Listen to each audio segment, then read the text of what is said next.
आप देख रहे हैं पार्थशर समाचार, सत्य परमो धर्म। चंद्रपुर प्राकृतिक संसाधनों से समृद्ध जिला है। हम इन प्राकृतिक संसाधनों का उपयोग करके जिले की बुनियादी ढांचे के साथ साथ पर्यटन को विकसित करने के लिए हम प्रतिबद्ध हैं। पहले चरण में साबरमती नदी की तर्ज पर इराई नदी के सौंदर्यीकरण के लिए 100 करोड़ रुपए दिए जाएंगे। साथ ही टाइगर सफारी प्रोजेक्ट को केंद्र सरकार ने मंजूरी दे दी है, ऐसा राहत और पुनर्वास, आपदा प्रबंधन और जिला संरक्षक मंत्री विजय वडेट्टीवार ने कहा। आगे उन्होंने कहा कि राज्य कोष से 77 करोड़ रुपए मुहैया कराए जाएंगे और चंद्रपुर में जल्द ही टाइगर सफारी शुरू होगी। वे गणतंत्र दिवस के अवसर पर पुलिस मुख्यालय मैदान में मुख्य झंडा फहराते हुए बोल रहे थे।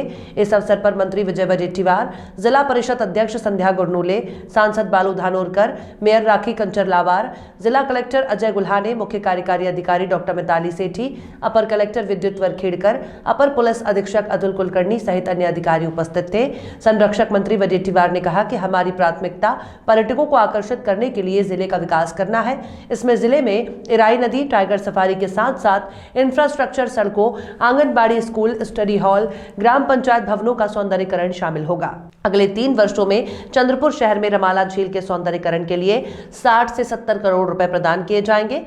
ताडोबा बाग परियोजना के 3 से 4 प्रवेश द्वारों के सौंदर्यीकरण का कार्य किया जा चुका है।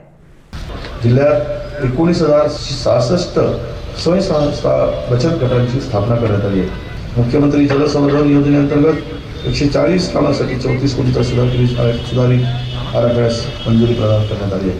सन 2021-22 मध्ये जिल्ह्यातील एकूण 70 खरेदी केंद्रावर 13,331 शेतकऱ्यांकडून 3,75,000 क्विंटल लहान खरेदी झाली आहे। साबरमती नदीच्या मतीवर इराई नदीचे सौंदर्यीकरण करण्यास जिल्ह्याचा पालकमंत्री म्हणून कटिबद्ध आहे।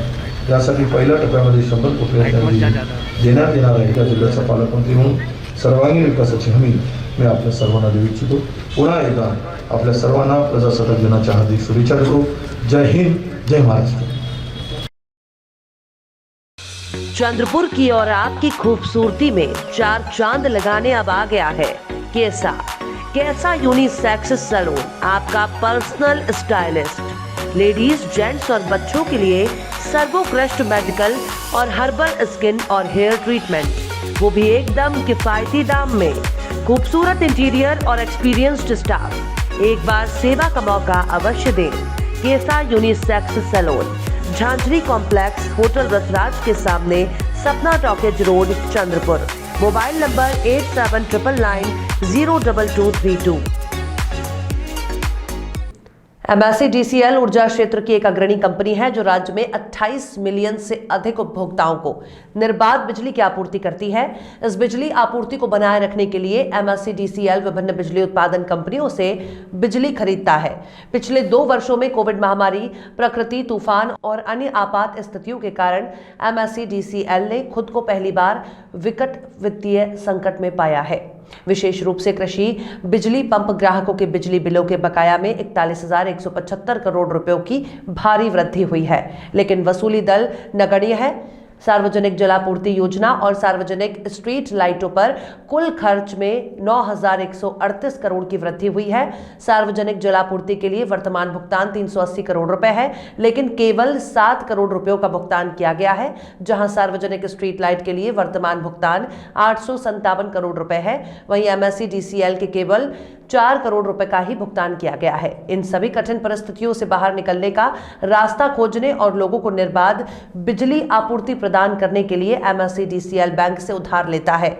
दिनांक 18 नवंबर 2021 के दिशा निर्देशों के अनुसार क्रेडिट सीमा 25,000 करोड़ रुपए से घटाकर 10,000 करोड़ रुपए कर दी गई है। MSEDCL पर पहले से ही 45,591 करोड़ रुपए का कर्ज है और बिजली तैयार करने वाली कंपनियों का 13,486 करोड़ रुपए बकाया है। इसके अलावा सरकार बिजली, करघा, कपड़ा उद्योग, कृषि के साथ साथ विदर्भ, मराठवाड़ा और डीडी क्षेत्रों में उद्योगपतियों को औद्योगिक रियायतें प्रदान करती है और ये अनुदान समय पर MSEDCL तक पहुंचने की उम्मीद है। 13,861 करोड़ रुपए की मांग के अनुसार समायोजन के माध्यम से केवल 5,887 करोड़ रुपए उपलब्ध कराए गए हैं।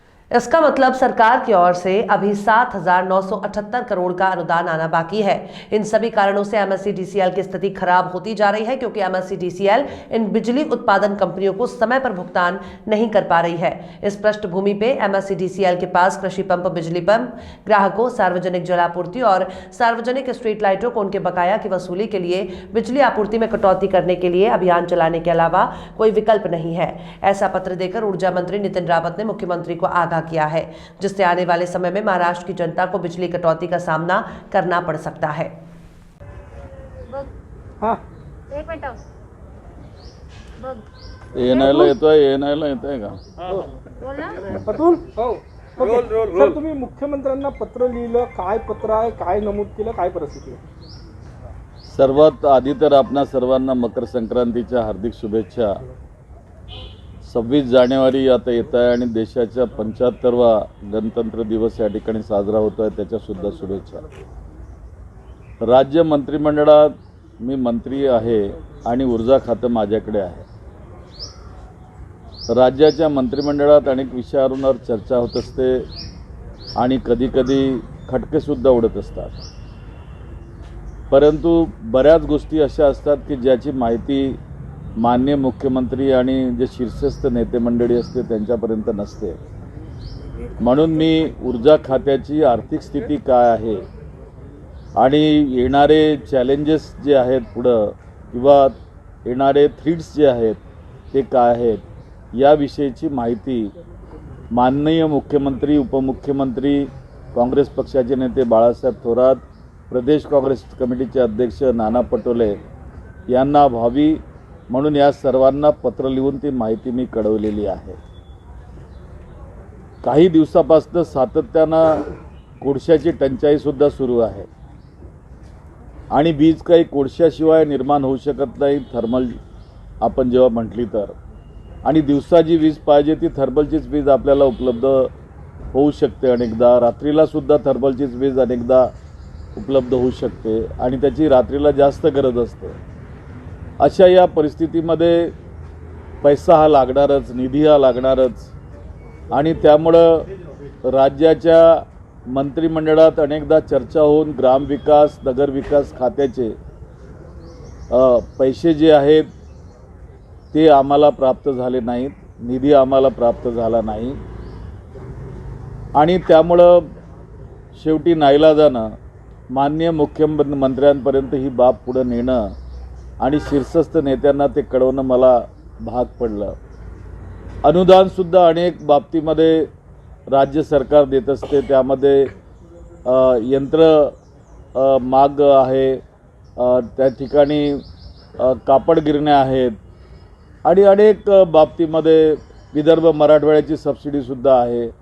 ह्यासुद्धा पूर्णपणे अजून प्राप्त झालेल्या नाहीत आणि केंद्र सरकारने यातल्या यात रिझर्व्ह बँकेला आणि फायनान्शियल इन्स्टिट्यूशनला माहिती दिली